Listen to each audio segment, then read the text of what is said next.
Buenas tardes. Vamos entonces a hablar sobre patología del hueso temporal.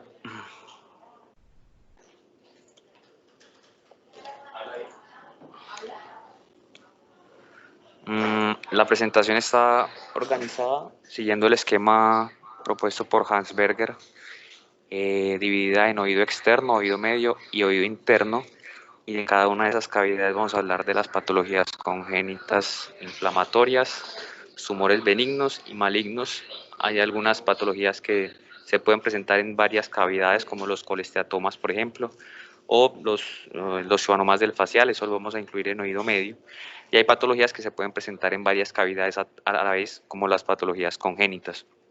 La idea es ver varias imágenes de cada patología y resaltar en letras solamente los aspectos más importantes. Entonces empecemos con el oído externo. Este es el esquema del orden propuesto. Dentro de las patologías congénitas del oído externo, antes de abordarlas, tenemos que saber que el oído externo está formado por el pabellón auricular y el conducto auditivo externo, y se derivan embriológicamente de las mismas estructuras de las que se deriva el oído medio.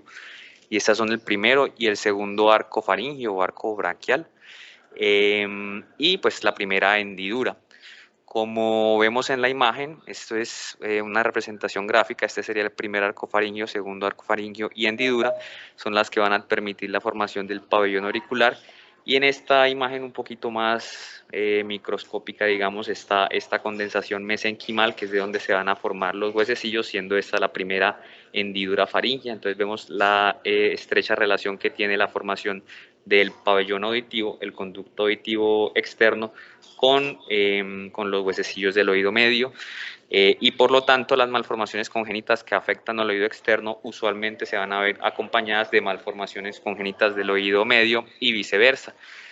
No siendo así para las malformaciones congénitas del oído interno, que pueden estar aisladas.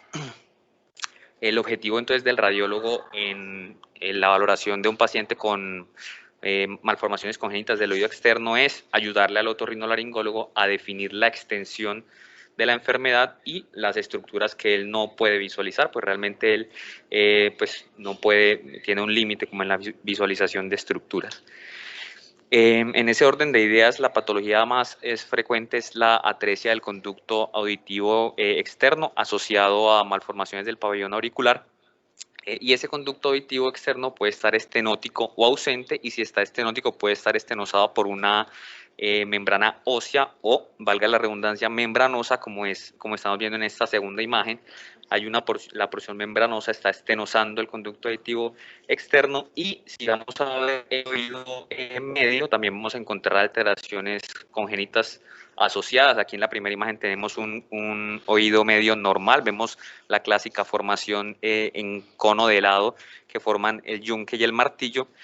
Aquí está pues el canal del facial, el aditus adantrum y ya pues todo el laberinto. Y aquí vemos que está la estenosis pues del conducto auditivo externo, pero asociado hay como una displasia de esa articulación. Vemos que pues la articulación no se ve bien, pero el oído interno está conservado. Vemos la cóclea, los conductos semicirculares sin mayores malformaciones. Eso pues en concordancia con lo que les decía de las malformaciones unidas de conducto auditivo externo y oído medio. Entonces siempre hay que ver si hay una malformación ósea o membranosa en el conducto auditivo externo y asociarla siempre a las cosas que hay dentro del oído medio, la cavidad timpánica, si está estrecha o no, la anatomía normal de los huesecillos, si está alterada, el nervio facial, que en este caso está bien en el normal, y también acá se ve, pues lo que se alcanza a ver se ve como bien, ahí se ve como en su trayecto usual. Hay que ver la ventana oval y la redonda, que en esta imagen no se alcanzan a ver muy claramente. Pero acá sí, en esta segunda imagen vemos la ventana oval, tiene un nicho como estenosado, como pequeño. Eso realmente es una atresia de la ventana oval, y se está asociando, vean que el pabellón auricular acá está mal formado, pues no es un pabellón normal. Entonces una combinación también de malformaciones del oído interno y el oído externo, y además vemos que los huesecillos están como pegados o anquilosados a esa pared lateral de la cavidad timpánica. Y en esta primera imagen, esta aquí vendría siendo la articulación temporomandibular, más o menos. Vemos que la salida pues recordemos que el nervio facial tiene todo su recorrido normal, ¿cierto? Tiene una porción laberíntica, una porción timpánica, y luego sale por pues, su porción mastoidea y el agujero estilomastoideo. Aquí vemos que está saliendo prácticamente en la articulación temporomandibular. Eso es importante para el otorrinolaringólogo, para el cirujano, porque pues ellos van a querer ingresar para tratar de que el niño que tenga esta malformación pueda oír bien, y si tiene una malformación del facial o un trayecto anormal del facial, pueden causarle una parálisis del facial. Entonces es importante reportar no solamente las malformaciones de los huesecillos de las ventanas del tímpano, sino también del trayecto del facial. Vimos que todas las imágenes que he mostrado son del lado derecho, y eso no es coincidencia, la mayoría son de ese lado, y usualmente son unilaterales y pueden estar asociadas pues, a colesteatoma. Pasemos a las patologías inflamatorias del oído externo. La primera es las otitis externas necrosantes, también conocidas anteriormente como otitis externas malignas. Son causadas por la Pseudomonas aeruginosa y suelen presentarse en pacientes ancianos, diabéticos o inmunosuprimidos, pacientes enfermos realmente. Se origina en el CAE, en el conducto auditivo externo, pero lo que la define pues, es la extensión que tiene, la extensión agresiva que tiene a mastoides, a la base del cráneo e incluso al cuello supraoideo, usualmente a los espacios parotidio y masticador. Pues en las imágenes vemos, estas son dos imágenes del mismo paciente. Este es el oído derecho del paciente, este es el oído izquierdo, en tejidos blandos. Bueno, el conducto auditivo externo derecho se ve bien, el conducto auditivo externo izquierdo tiene como un engrosamiento de los tejidos blandos, como con algo de edema. Y si nos vamos a la ventana ósea, vamos a ver que hay erosión de esa fisura petrotimpánica, pues que es esta que estamos viendo acá, que divide como la articulación temporomandibular como del tímpano, y esto pues es una presentación como en la parte temprana de una otitis externa necrosante. Todavía no ha invadido pues como cuello supraoideo ni nada así, pero probablemente si no se trata lo va a hacer. Aquí ya es una etapa más avanzada. Aquí estamos viendo todo ese edema asimétrico de tejidos blandos con una porción hipodensa que probablemente corresponda a un absceso en la ventana de tejidos blandos, y en la ventana ósea estamos viendo esa erosión de toda la pared del conducto auditivo externo, probablemente asociada a una osteomielitis. Entonces ya es un proceso más avanzado. Pero concuerda, pues, porque vean, por ejemplo, acá está el oído externo también edematizado. Eso habla pues del recorrido que ha tenido la infección. Eso se trata de una otitis externa necrosante. Ese es un paciente de 80 años, diabético, que consulta con dolor de oído y parálisis del nervio facial. Vemos que hay como edema de tejidos blandos en esta zona, el edema, y ya vemos que hay como invasión de los espacios supraoideos que les mencionaba, el masticador,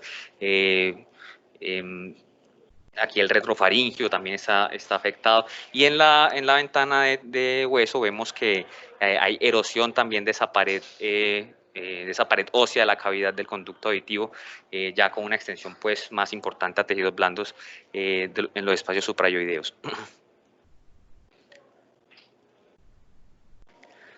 Interesante que en la otitis externa necrosante, en la resonancia magnética, bueno, este es el mismo paciente, se ve lo que habíamos mencionado, la extensión al cuello supraoideo, ese comportamiento. Eso es una imagen en T1, es una imagen en T1 con medio contraste.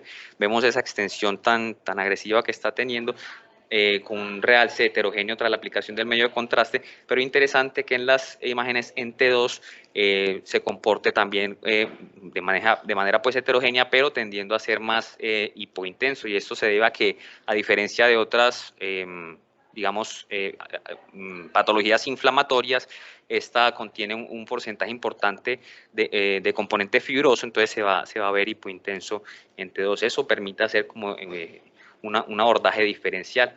Acá vemos pues las celdillas mastoideas también ocupadas, realzando tras la aplicación de gadolinio, y que se ven pues en las secuencias susceptibles a edema, se ven hiperintensas.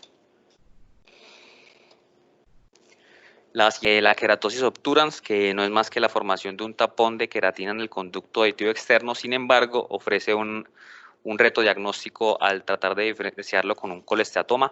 Clínicamente se podría intentar hacer la diferenciación viendo que en la queratosis es más usual en pacientes menores de 40 años, se asocia como a sinusitis y bronquiectasias y no está tan asociado a torrea como si lo están los colesteatomas adquiridos.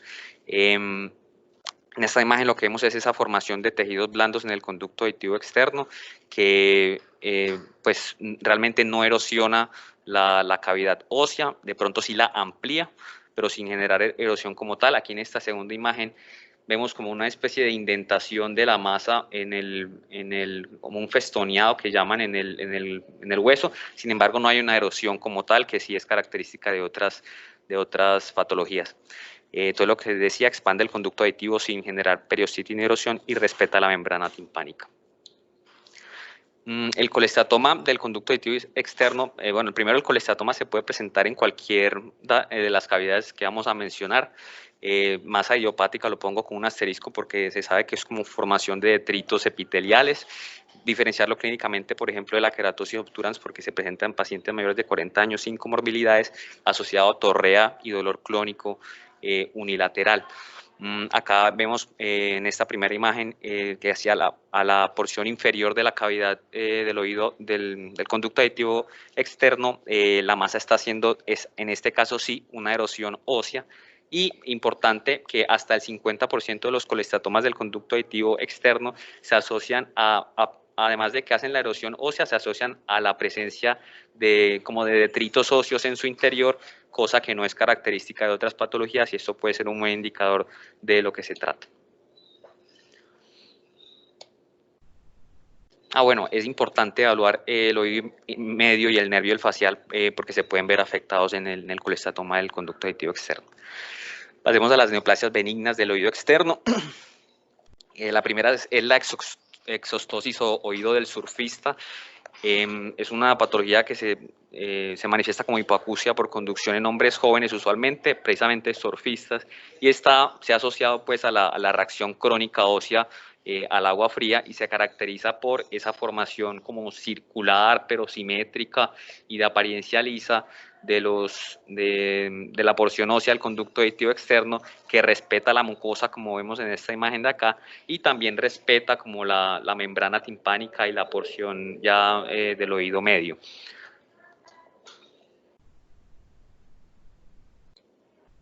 Y los osteomas, que son esas formaciones únicas, pedunculadas, óseas, pues obviamente del oído externo, que realmente no representan mayor peligro para el paciente a menos que estén causando una obstrucción. Lo que sí pueden hacer es asociarse a colesteatomas, porque se forma ahí como una especie de bolsita donde se puede acumular el detrito y se puede formar el colesteatoma, como vemos en esa segunda imagen. En cuanto a las neoplasias malignas del oído externo, realmente no son tan comunes. El más común de todos es el carcinoma escamocelular.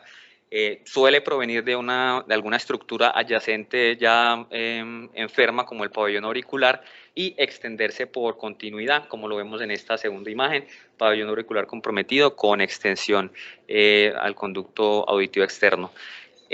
Pues realmente la manifestación en la tomografía es muy inespecífica, es una lesión con densidad de tejidos blandos, en este caso en el piso del conducto auditivo externo, que usualmente tiene un comportamiento erosivo agresivo. Acá tal vez no es la más representativa, pero no deja de ser una lesión bastante inespecífica y sin embargo siempre hay que sospecharla.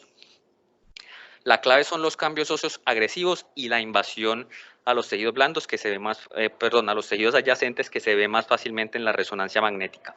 Y bueno, obviamente si estamos hablando de patologías malignas hay que evaluar la presencia de adenomegalias periauriculares cervicales o que haya compromiso de parótidas. Acá ya estamos viendo pues aquí ya hay un comportamiento mucho más agresivo, entonces más o menos ubiquémonos conducto auditivo externo, acá este es el piso de la cavidad timpánica, aquí vendría acordemos que en el piso de la cavidad timpánica pasa la yugular que usualmente está, y acá también se ve más fácilmente en este coronal, usualmente la cavidad timpánica está separada de la yugular por una capa ósea. En este caso esa capa ósea está erosionada, entonces vemos el comportamiento agresivo como erosivo de esa masa de tejidos blandos que nos hace caracterizarla, y en la resonancia magnética de este mismo paciente vemos que se ve pues más delimitadamente como su recorrido desde el conducto auditivo externo, pasa al oído medio y ya entra en contacto con la yugular. Y en la cirugía de este paciente se encontró que había invasión de las paredes de la yugular. Entonces, clave nuevamente los cambios óseos agresivos y la invasión a los tejidos, que es más fácil verla en la resonancia magnética. En este caso, nuevamente, una lesión de tejidos blandos de características como inespecíficas. Esto es un corte axial, esto es un corte sagital. Vemos que aquí está como erosionando también ahí la rama del cigomático. Aquí ya vemos que hay erosión del techo del tegmen tímpani, pues del techo del tímpano.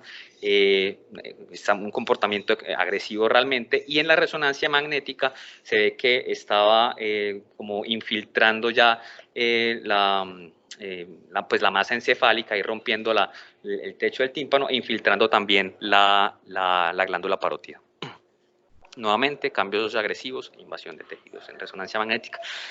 En cuanto al oído medio, esta es el orden pues, propuesto. Vamos a hablar de los más importantes. Ahí hice un pequeño cambio, no incluí debris inflamatorio ni tejido de granulación, sino más bien otomastoiditis aguda y crónica. Bueno, sí, vamos a hablar de las más relevantes. Entonces, las congénitas aisladas, como habíamos visto, son raras, casi siempre se asocian a estenosis o atresia del conducto auditivo externo, pues a anomalías congénitas del conducto auditivo externo, o pues se pueden llegar a presentar deformidades individuales de los huesecillos, y en este caso sí, lo importante es entonces conocer la anatomía normal de los huesecillos y describir las anormalidades. Pero si hay unas patologías grandes que tenemos que conocer. La primera es la carótida interna aberrante. Entonces recordemos que la carótida, pues en su recorrido, en la porción petrosa, va a tener una parte que es un recorrido vertical y una parte que es un recorrido horizontal, que es el que está aquí delineado con esa línea punteada.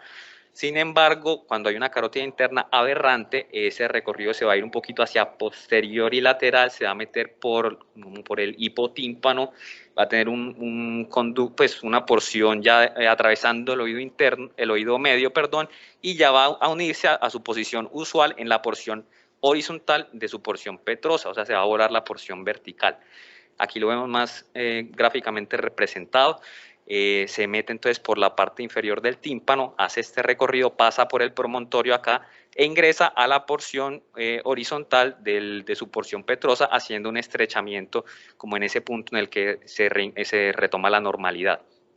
Aquí lo vemos en una tomografía axial con medio contraste, pues un angiotac realmente.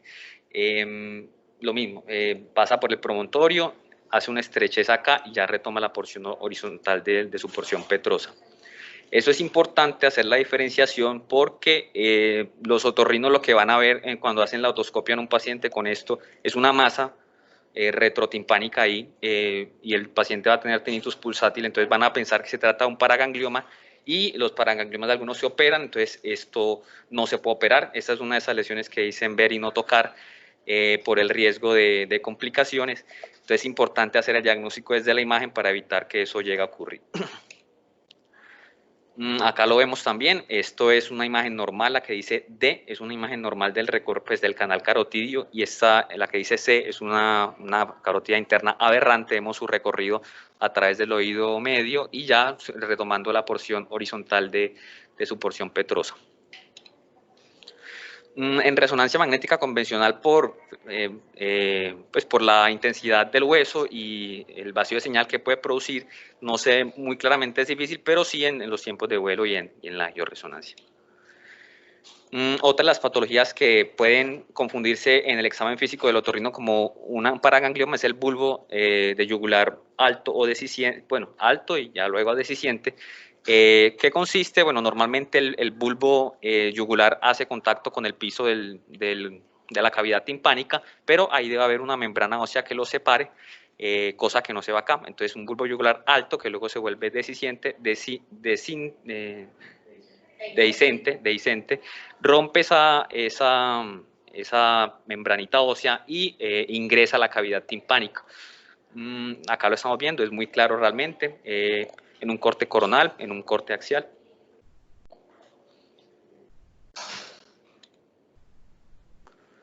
Lo mismo que habíamos dicho ahorita, identificar pues, el diagnóstico para evitar intervenciones innecesarias. Aquí vemos cómo ingresa por el hipotímpano, recordemos siempre membrana, escutum, huesecillos, ya laberinto. Lo que les decía, entonces, lo que les estaba mencionando, las patologías que los otorrinos pueden ver como masa vascular retrotimpánica y que se manifiestan clínicamente como un tinnitus pulsátil, el bulbo yugular deficiente, la carótida aberrante de las que ya hablamos, la fístula arteriovenosa dural que requeriría una evaluación por angioresonancia y el paraganglioma del que vamos a hablar más adelante. Dentro de las congénitas de oído medio también tenemos el colestatoma congénito, representa solo un 2% del total de los colestatomas, pero es lo mismo, restos ectodérmicos de queratina y de tejido epitelial y demás. Aquí hacer la cuñita del que el colestatoma es un nombre falso, es un nombre erróneamente asignado porque no es ni un oma, es decir, no es ni un tumor ni es de colesterol, pero así se le llama, todo el mundo le dice así, entonces es el término usado. Como les había dicho, puede localizarse en cualquier parte, sin embargo, el colesteatoma congénito en particular prefiere localizarse en el epitímpano. Y esto pues nos debería intentar ayudar a hacer el diagnóstico diferencial entre un colesteatoma congénito y un colesteatoma adquirido. Ya vamos a ver por qué. Casi siempre es medial a los huesecillos. Esto es un oído normal. Esto es un oído normal. Acá está el scutum, es un corte coronal, el scutum, promontorio. Aquí este es el yunque, este es como la porción timpánica del facial.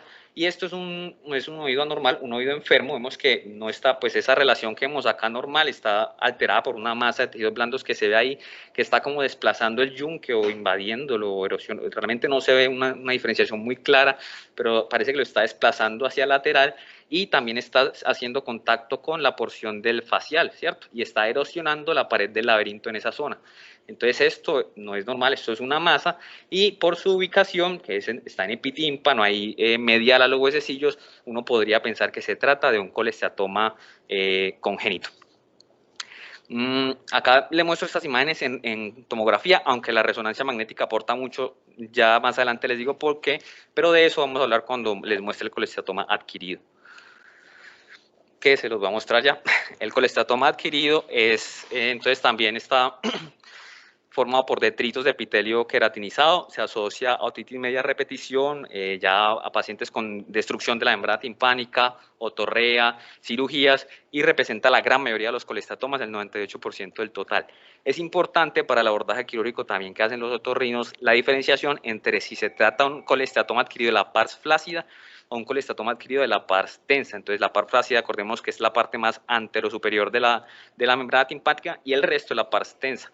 Entonces, cuando se forman en la pars flácida, hay un espacio muy conocido que se llama el espacio de Prusak, y es ese espacio que se encuentra como entre el scutum, entre esa pars flácida y entre la cabeza del martillo, y es ahí por donde va a crecer el colesteatoma. Y al hacer el crecimiento por ahí, pues va a desplazar esos huesecillos hacia medial y normalmente va a subir por acá, va a hacer erosión del techo del tímpano, va a hacer erosión de la pared del laberinto y puede ocasionar fístulas en el techo, con el techo del tímpano, puede ocasionar fístulas con la porción laberíntica del oído y puede erosionar los huesecillos, pero lo más importante es que se ubica ahí y desplaza los huesecillos hacia medial. En cambio, el colesteatoma de la pars tensa, que es más raro, se ubica pues obviamente en la pars tensa y él crece hacia superior. Entonces el desplazamiento de los huesecillos va a ser en sentido lateral, en el sentido contrario que el colesteatoma de la pars flácida. Y él puede penetrar o puede erosionar también la pared del laberinto y puede ocasionar fístulas y complicaciones en esa zona.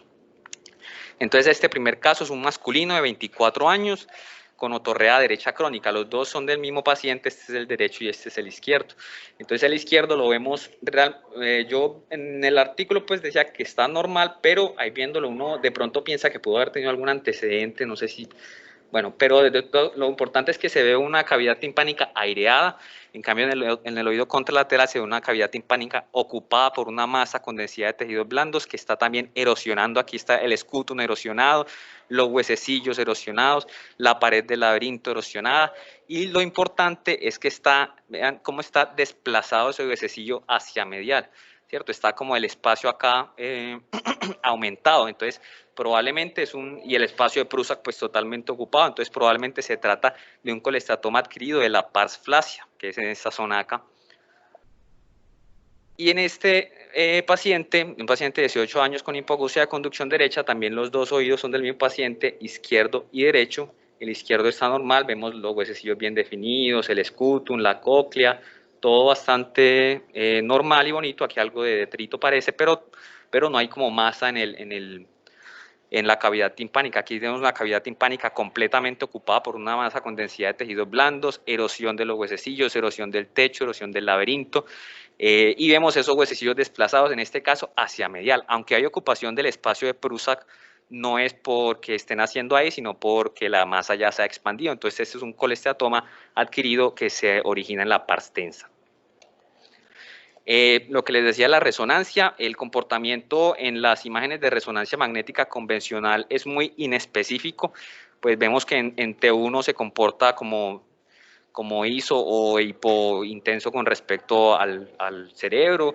En T1 con gadolinio de pronto o con contraste pronto, aquí se alcanza a ver algo de realce lineal periférico muy poquito, pero es un comportamiento inespecífico, y un comportamiento heterogéneo en T2, predominantemente hiperintenso. Esto es un colestatoma del conducto auditivo externo, hago ahí la aclaración, pero sirve como para la explicación. Con un realce heterogéneo. Sin embargo, es importante porque ya en las secuencias de difusión, ya la vamos a ver, bueno, acá la resonancia sirve para evaluar complicaciones cuando no es concluyente la tomografía, y sobre todo en los pacientes postquirúrgicos que se está sospechando una recidiva, sirve para diferenciar como cambios postquirúrgicos de tejido inflamatorio de las recidivas como tal, y cómo se diferencia a través de las imágenes por difusión.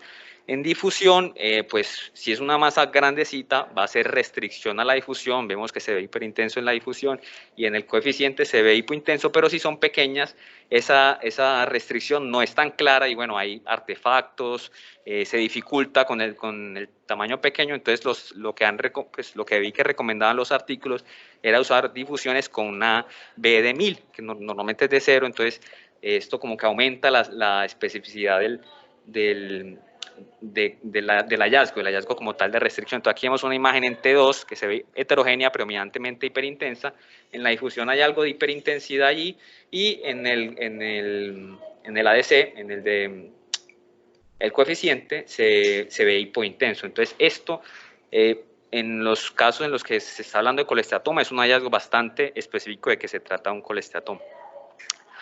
El granuloma de colesterol es un tejido de granulación que contiene, en este caso sí, colesterol y sangre, y que usualmente invade las celdillas mastoideas, pues del oído medio pasa a las celdillas mastoideas. Suele abombar la membrana timpánica, como vemos en este caso. Aquí está la masa de tejidos blandos abombando la membrana timpánica, parece que con extensión a las celdillas mastoideas. Suele ser más expansiva que erosiva, pero sí puede ocasionar erosión. Para diferenciarlo como del colesteatoma, ahorita les voy a mostrar cómo, pero no realza tampoco, y no suele comprometer los huesecillos. Esto es un caso interesante porque, bueno, aquí en T2 se ve simplemente una masa con densidad heterogénea, parece una sola estructura, pues una sola masa. Sin embargo, en el T1, que hayamos dicho que en el T1 el colestatoma se comporta hipointenso, el granuloma de colesterol, por tener pues colesterol y además detritos de sangrado subagudo, va a comportarse hiperintenso. Entonces este paciente tenía las dos cosas, tenía un granuloma de colesterol y tenía un colestatoma que se comportaban casi que igual en el T2, pero con esta diferenciación de comportamiento en el T1. Y eso permite hacer un diferencial allí. La otomastoiditis aguda es la segunda patología inflamatoria del oído medio. Normalmente resuelve pues espontáneamente o es tratada con antibióticos con mejoría, pero si avanza se va a manifestar con resorción ósea de los huesecillos y de la mastoides, y eso puede llegar a ocasionar lo que vemos en este caso, una mastoiditis coalescente, esas celdillas ocupadas como con coalescencia entre ellas, y como con destrucción de la cortical de la pared externa, que si lo miramos en una tomografía, pues en la ventana de tejidos blandos, vamos a ver el edema de tejidos blandos con esa estructura hipodensa que probablemente corresponda a un absceso perióstico. Esto se puede complicar ya más gravemente si no es tratada, pueden pasar a formarse abscesos intracranianos, meningitis, trombosis de senos venosos, con todo lo que eso implica, y ahí en esos casos ayuda mucho la evaluación con resonancia magnética. En cuanto a la otomastoiditis crónica, importante diferenciar pues lo que puede generar varias cosas, pero entre ellas puede generar fijación de los huesecillos o erosión de los huesecillos y de la cavidad timpánica. O se pueden formar detritos que formen un colestatoma. Aquí les traía 3 imágenes que quiero mostrarles. Las imágenes son 3 cortes seguidos casi en planos axiales del oído medio, que es importante tener en la mente porque si eso se ve como se ve acá, está normal. Entonces estamos viendo en la primera imagen lo que les decía al principio, el cono de lado con la cabeza del martillo y el eje corto del yunque. Luego, si vamos un poquito más abajo, vamos a identificar lo que se conoce como los 2 puntos, que son estos 2 inmediatamente posteriores como al cuello del martillo, y esos 2 puntos van a corresponder al yunque y al estapedio. Y si nos vamos más abajo, ya no vamos a ver dos puntos, sino 2 líneas que van a corresponder al mazo del martillo y al eje corto del yunque. Entonces, si hacemos la identificación de estos 3 puntos, podemos al menos considerar que se trata de una anatomía de los huesecillos normales, y en este caso, pues, es un corte diferente, pero estamos viendo que hay una formación ósea que no debería corresponder ahí, y eso hace, pues esto, en este caso, en este paciente se estaba presentando por una osificación en un paciente con otomastoiditis crónica. Las neoplasias benignas del oído medio, el paraganglioma se puede presentar de 2 formas, glomus timpánico o glomus yugulotimpánico. La diferenciación básica es la localización, porque ambos se comportan clínicamente muy parecidos, ambos dan tinnitus pulsátil y son masas retrotimpánicas a la evaluación otoscópica, y en la resonancia magnética se comportan también muy parecido, hipo en T1, hiper en T2, con un realce intenso y homogéneo como el de un meningioma. La diferencia es que el glomus timpánico se va a originar o se localiza en el promontorio coclear, y el glomus yugulotimpánico, como su nombre lo indica, pues viene de la yugular y protruye como a través del agujero yugular, y a partir de ahí es que invade el oído medio. Entonces aquí vamos a ver la diferencia. En tomografía pues se ve una masa con densidad de tejidos blandos realmente. Aquí ubiquemos nuevamente scutum, huesecillos, promontorio. Aquí está ubicada la masa. Este es un glomus timpánico en esa localización clásica. Y en el glomus yugulotimpánico, deficiencia del, acuérdense, hipotímpano. Por acá, bueno, debería estar como el bulbo yugular. Hay deficiencia total de ese bulbo yugular, y por ahí está entrando el paraganglioma, pues el glomus yugulotimpánico. Y pues en resonancia magnética, como les decía, el comportamiento en las secuencias potenciadas, con contrastes que realzan. Aquí estamos viendo cómo aquí está entrando el glomus yugulotimpánico, y en esa localización muy puntual, muy precisa, adyacente al promontorio, el glomus timpánico. Aquí resaltar como la presencia de esos vacíos de señal. Cuando el glomus yugulotimpánico es grande, está altamente vascularizado y puede hacer vacío de señal. Que se debe diferenciar también del schwannoma del facial. El schwannoma del facial puede presentarse en cualquier parte del recorrido del nervio facial, su porción laberíntica, timpánica o mastoidea, y la característica es que va a generar un ensanchamiento del canal facial. Como estamos viendo acá, no sé si recuerdan una imagen que le mostramos unas cuantas diapositivas. Aquí normalmente el facial se ve como una cosita pequeñita, como al lado de la pared ósea del laberinto, separado obviamente de los huesecillos. En este caso está pues como ese facial ensanchado por el schwannoma, contactando los huesecillos y erosionando la pared laberíntica.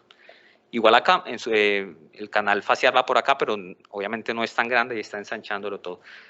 Y en el comportamiento en la resonancia magnética va a ser parecido al que les mencioné ahorita, como hizo en T1, hizo intenso en T1 o hipointenso en T1, pero con un realce intenso como lo estamos viendo aquí.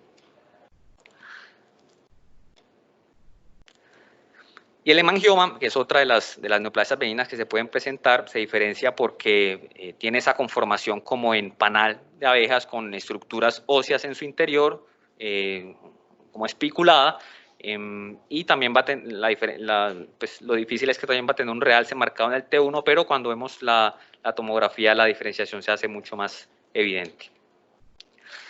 En cuanto a las neoplasias malignas del oído medio, son múltiples y son raras, igual que en el oído interno.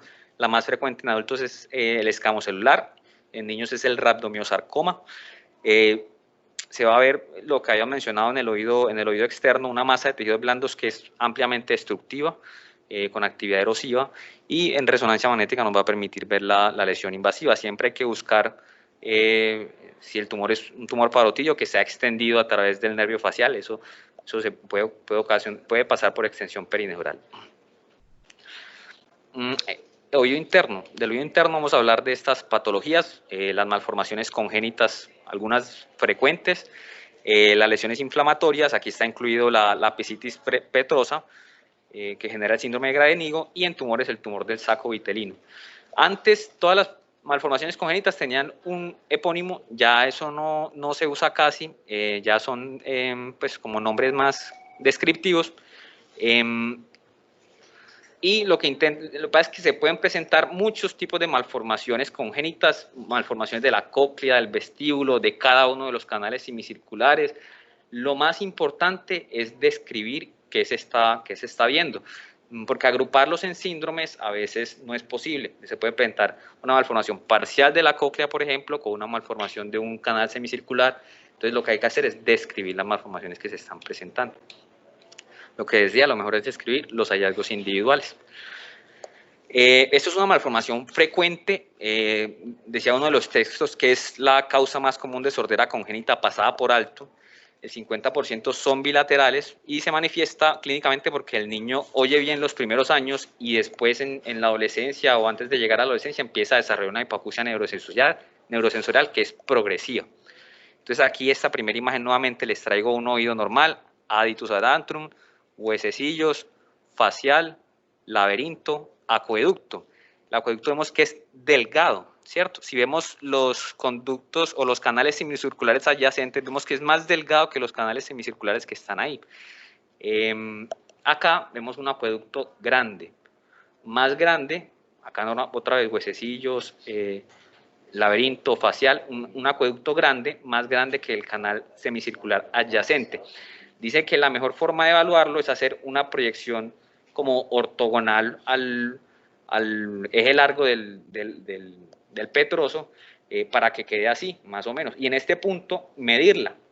Y si eso mide más de 1.5 milímetros, hay un acueducto vestibular alargado. Lo otro es que si es más ancho que el conducto semicircular adyacente, que puede ser el posterior o el lateral, que esté más cerca, pero debe medir menos de 1.5 milímetros. Para eso sirven las proyecciones de las que hablamos en la vez pasada. En resonancia magnética, aquí se ve muy conspicuamente pues, como un ensanchamiento de ese acueducto vestibular bilateral, ¿cierto? Acá se ve el del lado izquierdo bastante evidente, el lado derecho está bien, pero se ve así, eso contiene endolinfa, entonces pues va en las secuencias susceptibles a edema, se va a ver así intenso. Claro que en resonancia se debe llamar saco endolinfático alargado y no acueducto vestibular alargado, porque el acueducto vestibular es el recorrido óseo, pues el canal óseo, y el saco endolinfático es lo que estamos viendo realmente en la resonancia magnética. Eso puede llegar a incluir el vestíbulo, la parte utricular del vestíbulo. Otra de las frecuentes es la dehiscencia de los canales semicirculares, que se caracteriza por un adelgazamiento o ausencia del techo del canal semicircular superior, como vemos en esta representación gráfica. A pesar de que es congénito, se manifiesta en promedio a los 45 años y se dice que es porque se nace con ese huesecito muy delgado y después por un barotrauma o cualquier tipo de trauma se rompe y ahí se empieza a manifestar. Suele acompañarse de un techo, de un tegmen timpani delgado también. Esa fractura se va a manifestar clínicamente de varias formas a través de la teoría de la tercera ventana, y eso pues lo que dice es que normalmente en el oído interno están las dos ventanas, la oval y la redonda. Entre ellas hay recorrido y transmisión de ondas a través de la endolinfa, pero si esto se rompe acá, pues aquí hay endolinfa también, entonces va a funcionar como si fuera otra ventana. Entonces el canal semicircular va a responder a estímulos auditivos, cosa que no debería ser. Entonces se va a manifestar con vértigo y pues las ondas que entran a través de la ventana oval se van a diseminar a través de esa ventana, entonces también se va a manifestar con hipoacusia. Aquí en esta tomografía vemos que está dehisciente, pues está es difícil, pero ahí pues, no hay hueso, y el tegmen timpani está adelgazado. Ya las otras dos son un poco más raras. Está la displasia coclear, conocida como malformación de Mondini anteriormente. Es la pérdida de la formación de las 2 vueltas y media normales de la cóclea. Acá pues se puede manifestar de varias formas. Acá, por ejemplo, se ve una formación quística. Acá la cóclea no da ni siquiera una vuelta. Se ve un quiste ahí. Vemos, sí, como un espacio quístico. Aquí en este segundo vemos que la cóclea da una vuelta y media. Entonces esta sería la tipo 1, la que es quística. Esta sería la tipo 2, donde da una vuelta y media. Aquí vemos la misma, la tipo 2. Vemos que en un corte más bajito vemos pues que sí se ve como la morfología de las vueltas de la cóclea, pero más arriba se ve un espacio también quístico donde no hay vuelta. Entonces aquí está dando la vuelta basal, pero la vuelta apical no la está dando. Y esta es la formación normal de la cóclea. Esto es una cóclea normal donde está dando sus 2 vueltas y media, diferente acá que está dando solamente una vuelta y media, diferente acá que no está dando ni una sola vuelta. Y la aplasia laberíntica, pues es una ausencia completa de todo el laberinto, tanto de la cóclea como del vestíbulo y de los canales semicirculares. Vemos que aquí debería haber oído medio, pero no hay, eso está totalmente aplásico. Ah, no, perdón, acá está, es de este lado. Sí, de este lado no está. Aquí sí vemos los huesecillos, acá no, eso está aplásico, está ahí adyacente al apex petroso, no se ve. De este lado sí, tal vez tenga otras malformaciones, pero al menos ahí lo que se ve de los huesecillos está bien. En estos casos no hay como mucho por ofrecerles de otorrinolaringología porque hay ausencia del octavo par craneal, entonces no se hacen implantes cocleares. Las patologías inflamatorias del oído interno, tenemos primero la laberintitis, es infecciosa o no infecciosa, la mayoría son infecciosas, usualmente asociados a meningitis o otitis media. Tienen un comportamiento imaginológico definido, empiezan siendo en una etapa aguda, luego pasan a una etapa fibrosa y luego pasan a una etapa osificante, por eso se conoce también como laberintitis osificans, que es la que vemos más fácilmente en la tomografía. Realmente la fase aguda y la fase fibrosa no se ven fácilmente en el TAC, pero la fase osificante sí, y es lo que su nombre indica, una osificación. Entonces aquí vemos que pues están los huesecillos nuevamente, el facial, aquí debería estar el laberinto y no está osificado todo eso, en eso consiste pues la osificación. Y aquí en esta imagen de resonancia magnética en un T2 pesado vemos que hay como fluido normal, pues líquido normal en el oído interno derecho, pero en el oído interno izquierdo no hay y es porque eso está osificado. Entonces esta es la manifestación de la osificans en la resonancia magnética.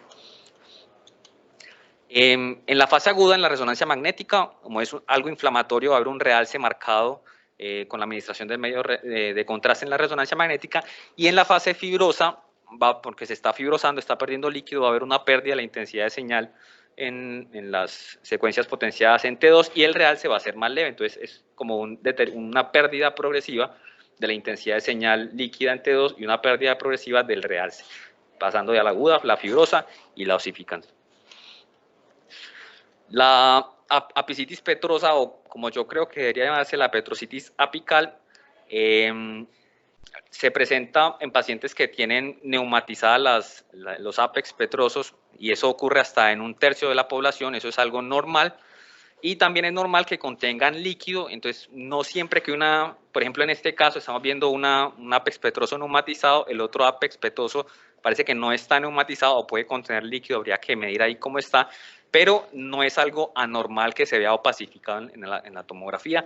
Lo importante es que no tenga cambios erosivos ni cambios expansivos. Y en la resonancia magnética también se pueden ver asimétricos, un apex petroso neumatizado, el otro no neumatizado. Se ve así en esta secuencia potenciada en T1 por el contenido de la médula, el contenido graso de la médula ósea.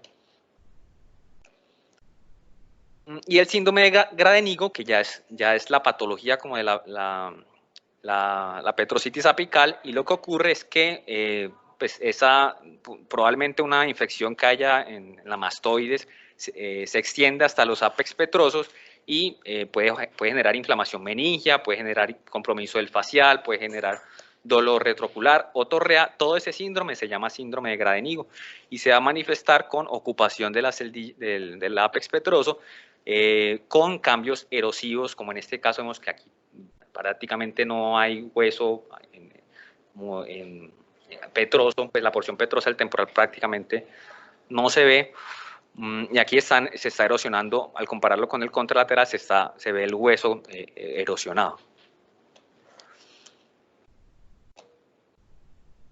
Las neoplásicas del hoyo interno,